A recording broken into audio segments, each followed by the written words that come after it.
Les petits conseils des ateliers d'Audreco, secret de démêlage.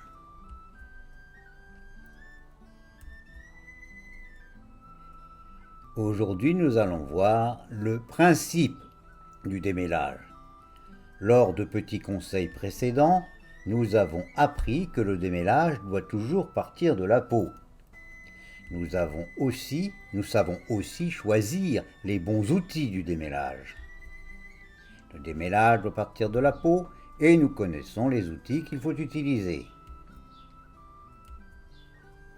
Rappel, le démêlage doit partir de la peau de l'animal.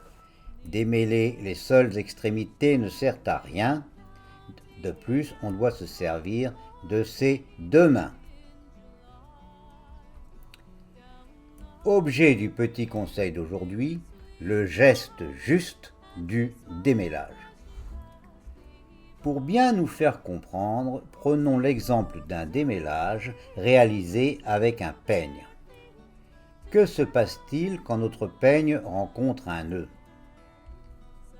Sur ce schéma, vous voyez ici que le peigne a pu passer sous le nœud, entre la peau et les premiers nœuds. Que se passe-t-il si maintenant on tire? Si dans cette situation, le peigne lutte contre le nœud en restant parallèle à la peau, vous voyez que le peigne est parallèle à la peau en ce moment, si le peigne reste parallèle au plan de peau, ce qui est à craindre, c'est que le nœud ne résiste et que la touffe de poil à partir du nœud ne se trouve arrachée. Si l'on tire, on ne démêle pas, on arrache.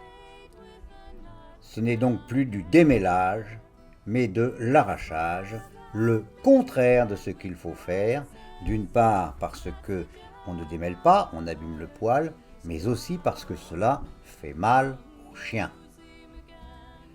Comment éviter cet inconvénient? Comment démêler sans arracher?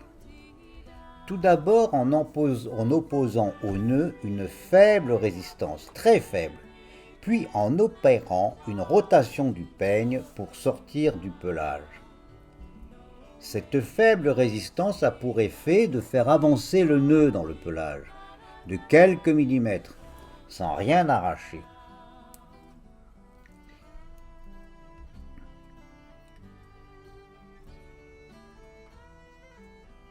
Nous allons expliquer mieux ce que nous voulons dire.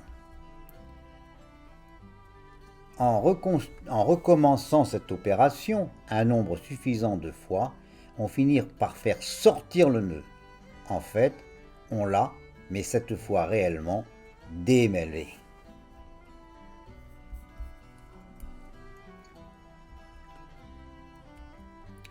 Et c'est exactement ce qu'essaye de suggérer le schéma ci-contre, où pour être plus clair, nous n'avons figuré que deux poils.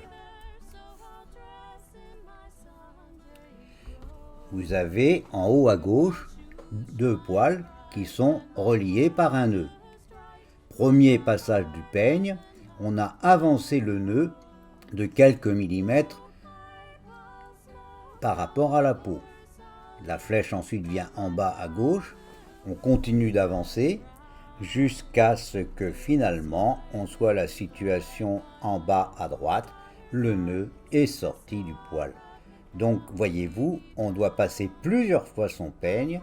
Dès que le nœud résiste, on tourne son peigne, mais à chaque passage, on aura avancé un peu le nœud, si bien qu'à la fin, le nœud est sorti du poil et l'on n'a rien arraché.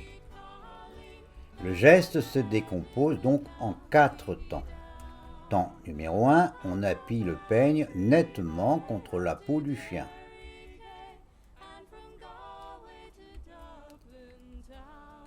Temps numéro 2, on va remonter le poil jusqu'au moment où l'on rencontre une résistance un peu ferme en insistant légèrement, mais pas trop, pour ne pas risquer d'arracher. On remonte depuis la peau jusqu'au moment où cela résiste et on tire un tout petit peu, mais pas trop pour ne pas arracher.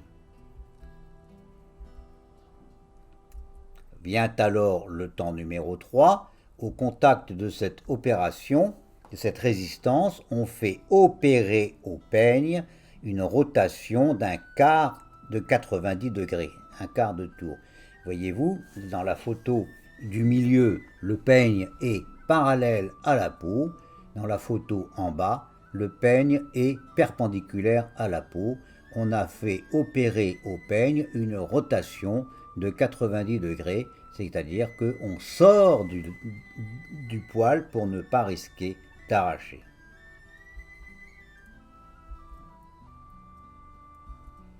Le temps numéro 4, et bien maintenant, il faudra sortir le peigne du pelage. Et l'on recommence ainsi aussi souvent que nécessaire. En haut, le peigne vient contre la peau.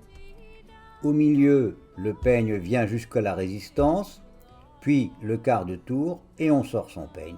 Et l'on recommence ainsi aussi souvent que nécessaire. Temps numéro 1, temps numéro 2, temps numéro 3, temps numéro 4. Ici sont rassemblés les 4 temps, c'est le mouvement juste du peigne. Un point clé, c'est la force qu'il faut mettre à la fin du temps numéro 2. Si vous en mettez trop, vous arrachez, mais trop peu, il ne se passe rien. Le but est donc de faire avancer le nœud dans le peinage pour qu'il finisse par s'en détacher seul.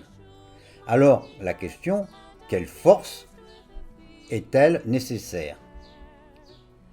En réalité, très peu. Il vaut mieux répéter beaucoup de mouvements, mais pas de force. La règle, c'est 1000 fois 100 grammes, 1 kg jamais. On n'impose jamais 1 kg, on se contente de répéter 1000 fois. 1000 fois c'est exagéré, c'est une formule, mais un très grand nombre de fois, quelques grammes pour ne pas arracher et surtout aussi pour ne pas blesser l'animal.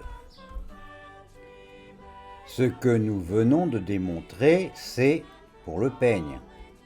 Dans le cas de la brosse, à noter que si au lieu d'utiliser un peigne, vous vous êtes servi d'une brosse pas trop dure, bien sûr, ce que nous venons de décrire est exactement ce que feront les soies de la brosse ou encore ses picots.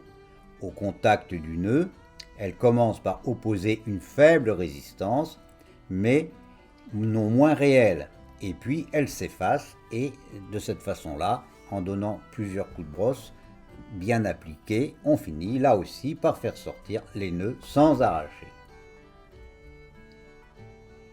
À noter enfin qu'il y a 2 manières d'utiliser le peigne. Le peigne peut travailler parallèlement à la peau, c'est ce que vous voyez sur ce dessin, le peigne est parallèle à la peau. Mais il existe une façon très intéressante d'utiliser le peigne, et que généralement les gens négligent, c'est de l'utiliser perpendiculaire à la peau. Là, le peigne est utilisé perpendiculairement à la peau. Alors bien entendu, dans cette position-là, on ne travaille qu'avec 1 ou 2 dents, au lieu de travailler avec toutes les dents du peigne quand on travaille parallèlement.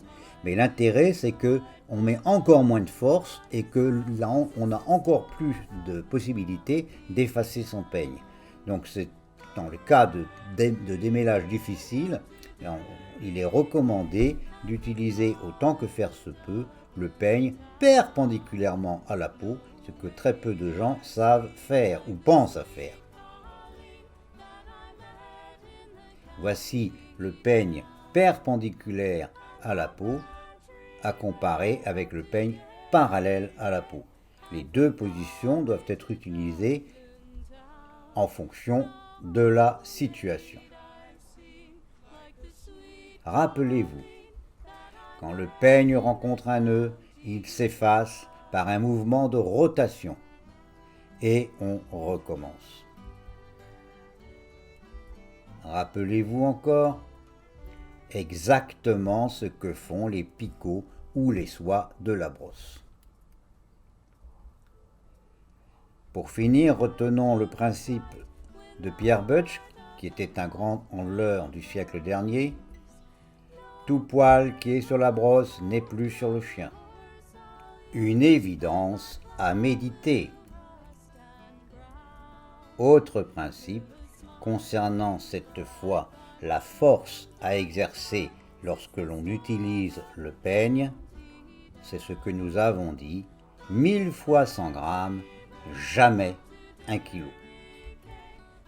Like the sweet Colleen that I met in the county down, and from Bantry Bay up to Derry Quay, and from Galway to Dublin town. No maid I've seen like the sweet Colleen that I met in the county down.